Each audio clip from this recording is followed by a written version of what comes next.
Well, I've been to many Mobo Award ceremonies. Before I won one in 2006, I'd probably already been to about 3 or 4, and I was quite young even then in 2006. But going as such a young artist, and seeing people like the Fugees, or even seeing So Solid at that particular epoch in UK music, and obviously my sister won a few, and then I won Best Hip Hop in 2006.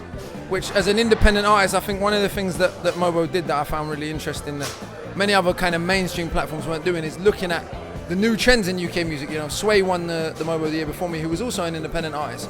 But I think that kind of back-to-back win, Sway and then myself, was a recognition of the fact that there was a new wave kind of in UK hip-hop music that with the internet and with all the kind of new age avenues, we'd found a way to get ourselves to large audiences, even if we weren't on major labels, even if we weren't on TV as much as some other artists. And kind of Mobo was ahead of the curve in recognizing that, and others, I think, followed suit.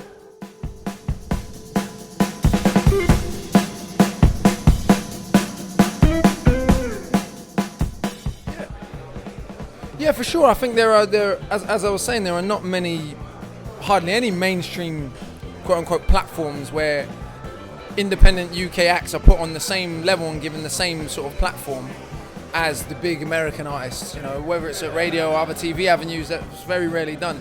And I kind of think Mobo's been a trailblazer in that sense, and having those big American names, even in the era when it was a So Solid or my sister and people like that who were massive here in a pop sense, nonetheless, having them alongside, Destiny's Child or Lauryn Hill or Damian Marley was still quite unique. But even I think for those artists coming from abroad, someone like Damian Marley, brilliant artist, hugely selling, and obviously who he is, but still I don't think there's that many mainstream avenues for credible music like his in this country to be on mainstream television.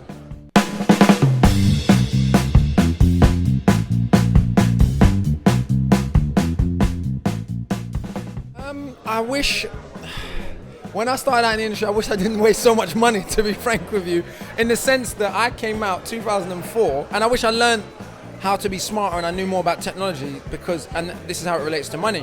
When I came out in 2004, 2006, that period there, it was just before YouTube, it was just before really, it was in that period where it was a transition from you had to be on mainstream television to if you're on the internet, you can get a couple million views and sell records that way, right? And so we spent loads of money on these visuals, not really understanding that if you're not on the mainstream playlist, which you're unlikely to be as an independent artist, spending this huge amount of money on videos to compete, to get on the television, to look big is wonderful.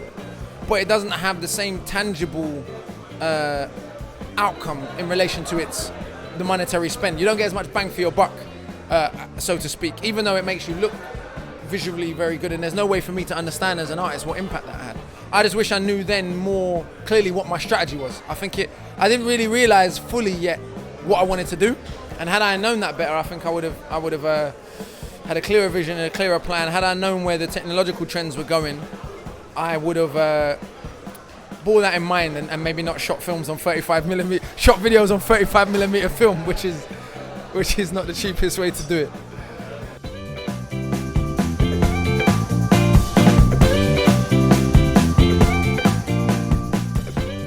Well, I think for the winner of a talent competition of a massive award ceremony like Mobo, and having that year-round support is huge, especially, like I said, because now the cost of getting in the industry has been so massively reduced. It's not like before where this unsigned artist doesn't actually need a record deal at the end of this process. Ironically, a year from now, they can use their mentorship, their training, whatever touring experience they get to say, well, I'm still going to be independent, because nowadays the cameras are of such good quality.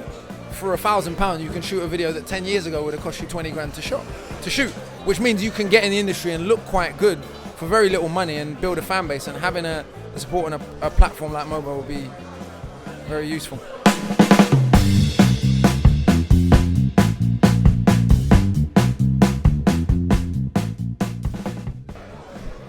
I grew up in similar circumstances to loads of people. We didn't have a load of money. I didn't grow up with my dad, But I also had a uniquely rich cultural upbringing. My stepdad was the manager of the Hackney Empire Theatre, as my godfather still is today. So I spent a lot of time in there absorbing that culture.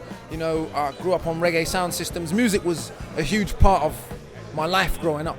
And so I always wanted to be a rapper, right? But in the 90s, the idea that you could actually have a career as a UK MC, even though there were a few people doing it, you know, London Posse and Skinny Man and Black Twang had trod the way, seemed pretty impossible. So it was the hurdle of getting over that. We were still in that period where a lot of people were rapping in American accents, rapping about things that only occurred in New York. We hadn't fully found our own identity.